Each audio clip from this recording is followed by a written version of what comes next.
So, what the hell are you doing with this? I'm just trying to be heroic. But In it's- life, we don't know whether we're going to win or lose. Just be Okay. heroic in any instance. At every instance, be heroic. And yun ang gusto ng Panginoong Diyos para sa atin.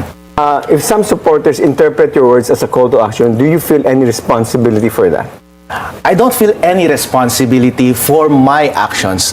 My responsibility is more to the people and to the truth. It's my obligation and duty to tell the truth and shout the truth. If I am silent, especially kapag binigyan ako ng opportunity ng Panginoong Diyos na effective ako magsalita, kailangan kong sabihin ang katotohanan. Kapag nanahimik ako, edi sinayang ko lang ang pagkakataon na yun na binigay ng kapalaran sa akin. Kagabi, nagkaroon ng walkout sa Senate. Ano po yung, meron bang fight for the truth doon? Meron. Kasi ang katotohanan is, Senate can amend its own rules on its own. And pwede niyang isuspend its own rules. Kaya nga siya tinawag na plenary, anything goes sa loob. Kaya kapag sinabi ng isang Senate, nag-motion siya, at sinabi niya, let's suspend the rules, let's amend the rules, let's divide the House, yun na yun. Ibig sabihin, magbotohan na kayo. Hindi nyo na kailangan pang i-cite ulit yung rules kasi na-suspend yung rules at pinagbotohan niya ng majority na i-suspend yung rules.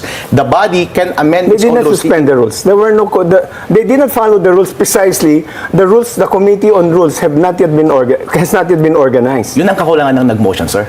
Dapat nag-motion siya muna to suspend the rules and then nag-motion siya ng motion niya and then nag-motion siya to divide the House. Kasi po, kapag hindi mo pinasuspend yung rules, mananaig yung rules. At kapag sinabi ng rules na dapat one day before, So or hindi ka kailangan ilagay sa naniniwala committee, na nire-reload to? Ano ang tanong ko sa'yo, ayaw sagutin ni Alan to eh. Ano ang pinaka-reason bakit kailangan may electronic voting? Meron na tayong batas, sa may rules na tayo ngayon, 41C.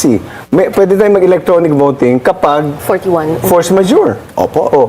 Ay, Nangyari yun sa pandemya. So what's the compelling reason right now for them to change the rules? sabi ko nga sa inyo, para ako sa katotohanan is, para makaboto si Bato. At yung dalawang kakasuhan nila Ayun na this nga. weekend at makukulong. Pero masama ba yun?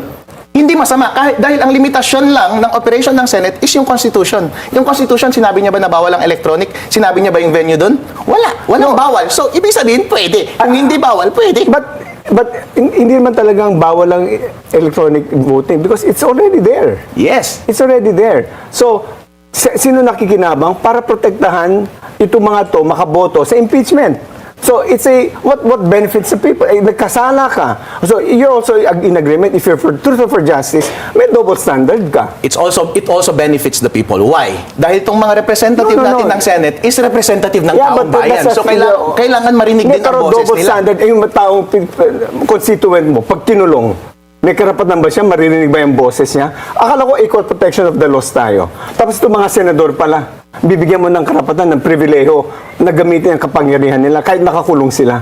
Patas ba yun? Pumunta tayo sa issue na yun kapag merong nakulong tayong Ay, yun na nga, kababayan. At erase nila yung issue na yun. Ang issue lang natin ngayon is, pwede ba nilang i-amend yung rules? No, but Inaalaw ba sila ng Constitution? That's going They are to that allowed by end. the Eh. Constitution. You're going to that end already. It's a double standard of justice that we already saw is happening right now. So, si Alan is pushing that.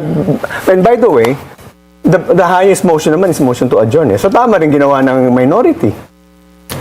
Na-sustain ba yung adjournment? Nag-adjourn. Oh, nag-adjourn. Alright, no problem. Wala tayong problema dun. As a matter of fact, panalo nga sila sa session kapon. Alam Walang mo, to be problema fair dun. to Senate